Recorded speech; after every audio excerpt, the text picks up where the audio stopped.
What's happening, sports fans? We got another top recruit to talk to. It's Aidan Sayin from Carlsbad. The Lancer has committed to play football at Penn.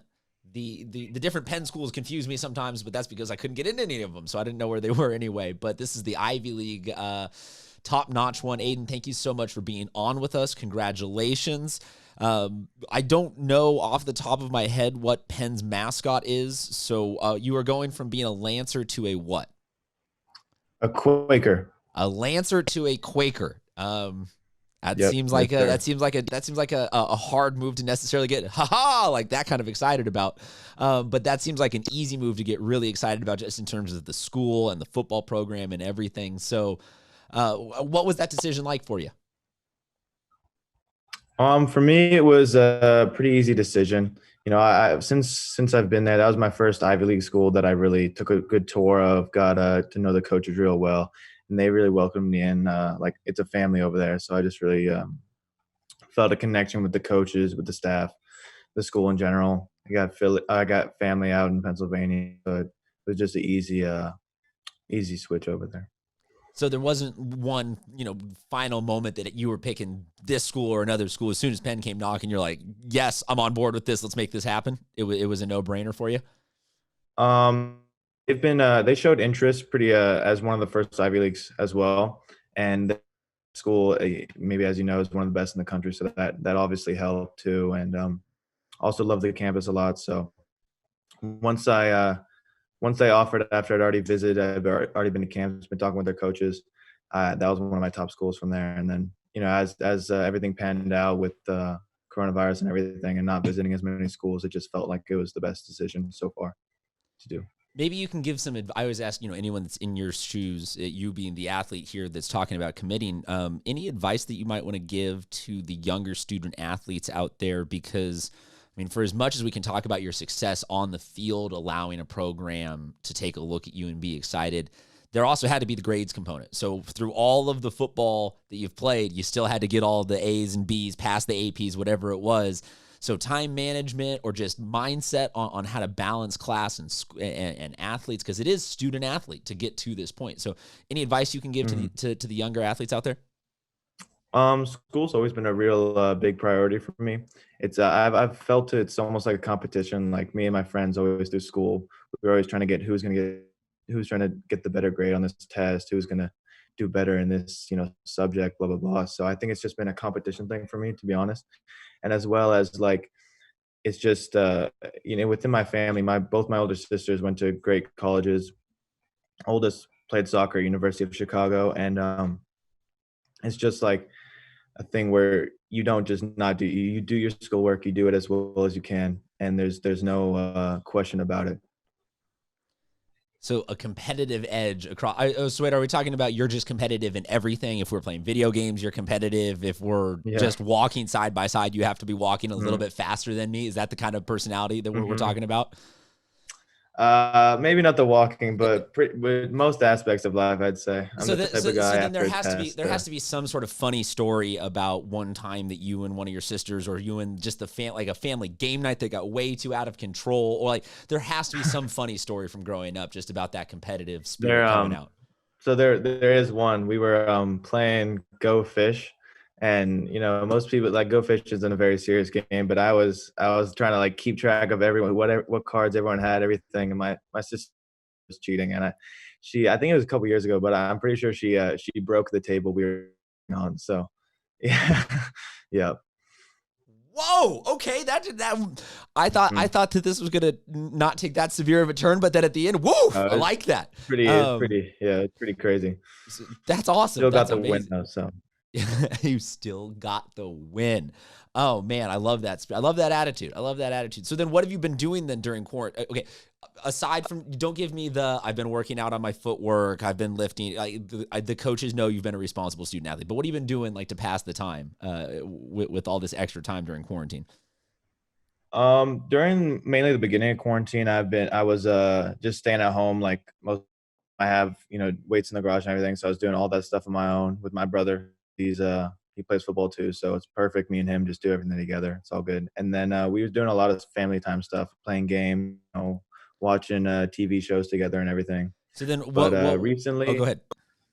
sorry, more Okay. recently, like in the summer and August, September, I've been trying to go to the beach a lot. I'm going to be going to Philly soon, so trying to get that beach, that weather, while I'm here.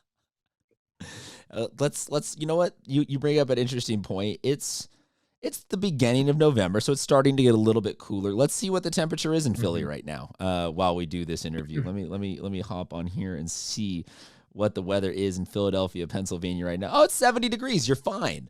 Um, yeah, it gets down into the 40s though. Okay, so yeah, definitely gonna want to watch that temperature as Mhm. I did 2 years away in New York for grad school. I totally could not have done 4. So I got mad respect for anybody that's going to go for it willingly for at least 4 years of full blown winters and everything. Um, Yeah. a couple rapid fire questions. Favorite beach in San Diego? Um, I'll say Tamarack right now. Favorite place to get Mexican food in San Diego?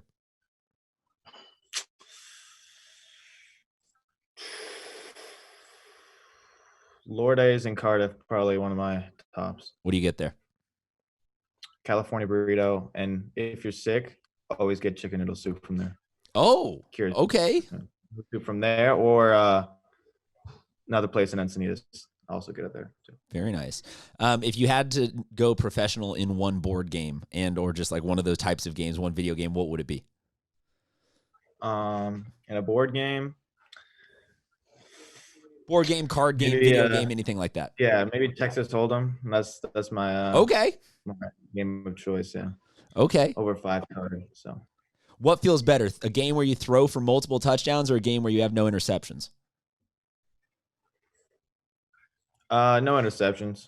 I think the feeling of throwing interception, like letting your team down, is worse than throwing maybe just multiple touchdowns with interception. How much fun is it playing in front of the loud crowd?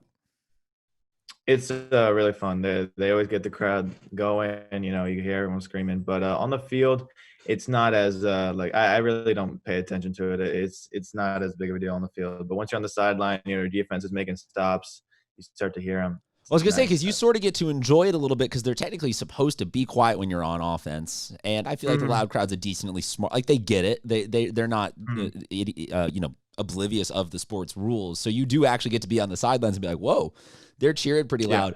But do you ever go home and see some of the I think it was Andrew Wislet. I forget who it was that was doing the videos. Yeah. Do you go home and see some of those and you're like, wait, what? I missed out on fireworks and this and that and the other. What? Some of the things like the powder tosses and all those things I'll miss a lot of the time, but get to see it back on video. So and you're just like, oh, so you're just like, what, as long as I get the win, that's all that matters. I don't need any of that kind of stuff. Oh man, I really appreciate you spending some of your time with us. Right now, we are looking at about a month out from the start of practices, about 45 days out from the start of games. I am not here to break any news about whether or not anything's happening. I'm not giving any insight. I'm just saying that hypothetically, let's talk like things are going to be happening on schedule, on track. How are you feeling about the squad that you got going out there for the Lancers this year? I think we'll have a good squad. I think we got a good class of underclassmen, our junior class. We got some good skill position players there. And we got a couple of good key players to build on from my class, too. We got a great running back coming back, Maslow Norwood. He was averaging crazy numbers before his injury last year. We got great left tackle, Dylan Smith. Good core of linemen for my grade as well. And a great defense come back, too, with their defensive coach bring it. Is there a what is the lasting taste in everyone's mouth from last year's season? You guys happy with just that you made an awesome playoff run, or is there a lot of chip on your shoulder? You're going to be hungry for a little bit of vengeance this year going into the season. Oh, it was really disappointing last year. The ending we had. We were definitely a better team than that. I think we could have won CAF for sure, but this year we just got to come back stronger. It was sweet to beat Cathedral after what they did to us the year before, but got to do it again this year. Hey, I'm not saying anything about anything. I just tee you guys up for the questions. You give the answers. Really appreciate, like I said, you being on with us. The last thing I always like to ask you got any good Coach Mack stories? I feel like everyone from Carlsbad has had some sort of fun moment with that guy over their time, and he's one of the legends now with all the runs. Anything you can tell us special about him and your time with him? Um, just some funny things he does. He whenever someone like cusses on the field or something, it's a big thing. He doesn't go with that. He says he's got virgin ears, so I think that's pretty funny. Yeah. Love it. Yeah. Absolutely love it. We're talking to Aidan Sayin from Carlsbad High School. He is committed to go play football at Penn. Thank you so much for being on with us. We are going to definitely keep a close eye on it this year, and I'm assuming we will have you back on here after one or two of your great Friday nights that you have. We'll be talking to you hopefully throughout all the playoffs, whatever the playoffs end up looking like. Maybe they'll let everybody in, and we'll do a round robin playoffs for the whole season instead. Who knows exactly what it's going to look like, but we hope we're only about a month away from seeing this guy back on the field.